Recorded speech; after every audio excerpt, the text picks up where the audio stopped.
Hi everybody, in this video I will be going over the Julio Jones injury as well as my thoughts and opinions on the London games and if there's a future franchise that will be making its way towards London and or any other European city.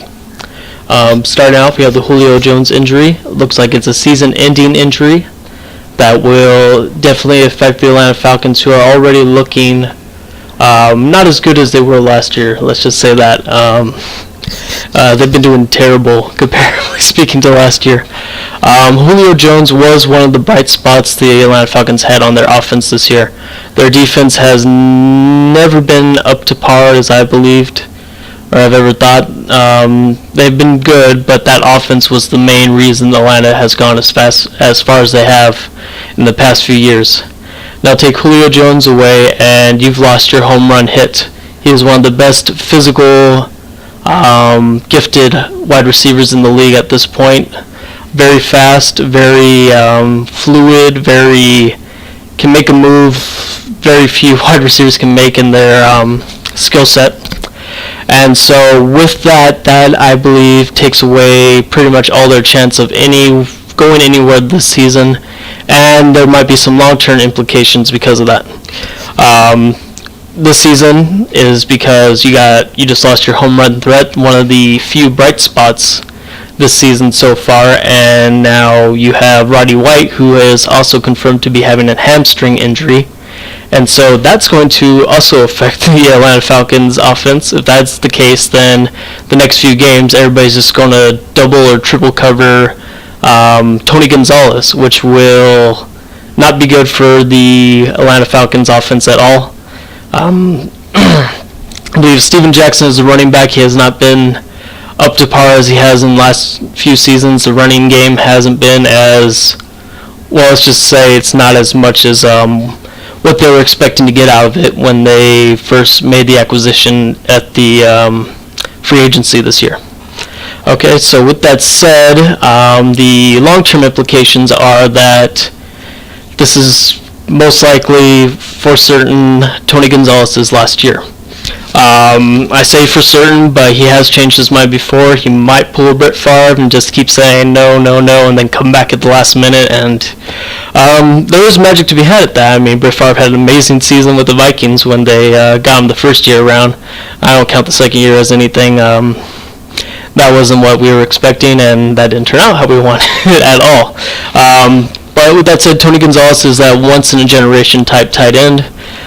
He practically revolutionized the position in another receiving type way. Those numbers he has put up are ridiculous compared to even wide receiver numbers. So that is something that is to be taken into consideration, and that is a major weapon Atlanta will be losing next year. And they'll have to be looking to replace that in either free agency or the draft. Another long-term implication is Roddy White's not getting any younger. He has a few years left on him, but he is not the speed do-it-all type wide receiver that he was the last few years. This year, he has been getting banged up a few times here and there, especially now with the hamstring, as was mentioned earlier. So that will also be taken into consideration. So we have Harry Douglas, who will probably be taking up the second wide receiver slot now.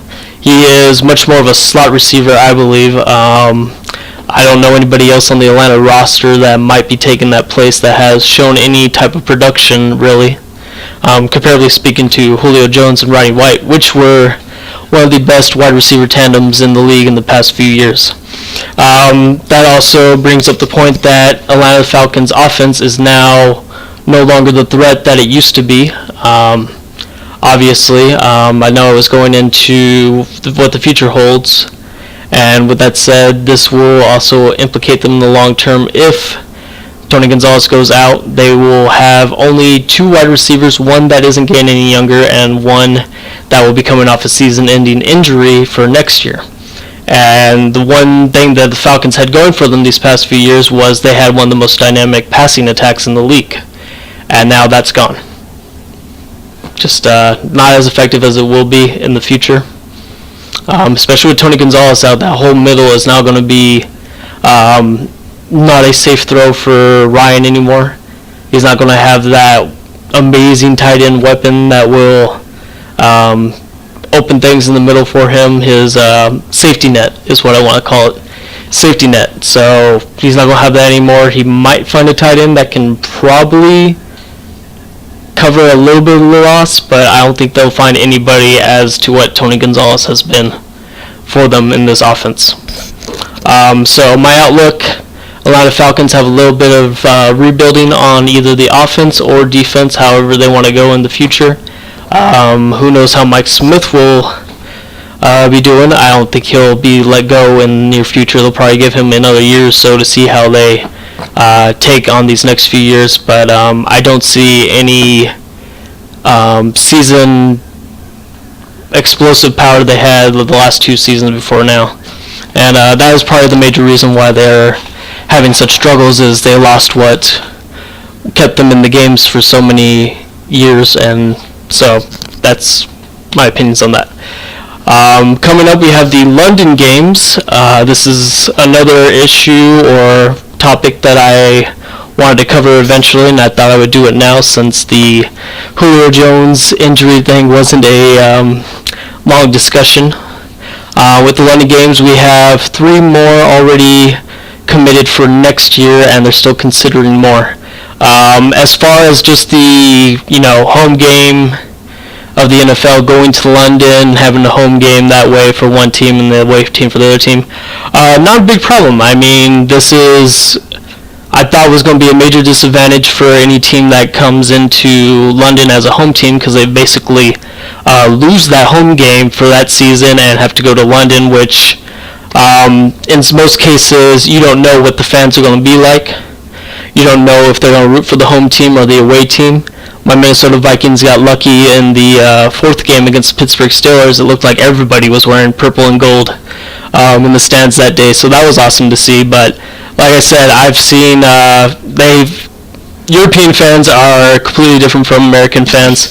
They do not jump ship to anywhere usually, and lucky for the Vikings, because apparently we have a lot of fans. Thank you, Europe. Thank you, London. But with that, in terms of those regular games, no problem. The home and away situation doesn't really have effect. It's been an even borderline, close to 50-50 between home team and away team winning the London game, so that isn't a problem. The big problem is if they decide to move a franchise over there. I don't know anybody that has traveled long distances. I did, I wouldn't say around the world type driving, but I did have to fly from San Francisco all the way to Boston, and that was a 6-hour flight alone, and then with the time difference added close to 5 to 6 hours, and that's just from one end of the U.S. to the other. And so thinking of a West Coast team like, say, the San Francisco 49ers decide to play against whichever team happens to be in London, tack on maybe 10 hours of flight time, plus the additional hours that will be involved to get over there. You're basically losing a day going away to play a London team. Another problem is a lot of players don't know whether or not they would want to even go to London and play for a team. There's legality issues becoming a resident.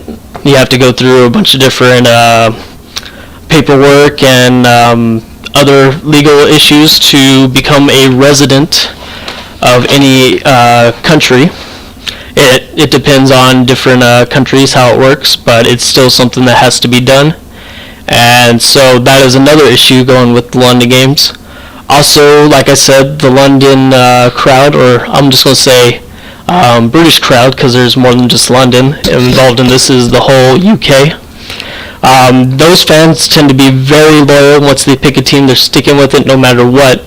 So if you pick a team that the general populace of the UK is not a big fan of, you run the risk of not having that many people rooting for that team. You're not going to sell as much merchandise, maybe not a lot of tickets. Maybe a lot of people will still go to those games because it is a franchise. You still will be playing teams that a lot of the UK residents or citizens will be liking to watch. So there's that, but there is still a risk of lost revenue for the NFL putting a team on that end. So you got the issue of time, and you got the issue of going to lose revenue because of the fans that live in that area. Those are the two main concerns I have for it. I mean, this is my opinion. Please, I would love to hear anybody else's thoughts and opinions on this. I don't believe it would be a good idea is my summary and all on the London franchise coming in. So I believe that is it. Like I said, thoughts and opinions. Love to discuss this with anybody that has a different idea or even more insight to this. So as always, have a great day.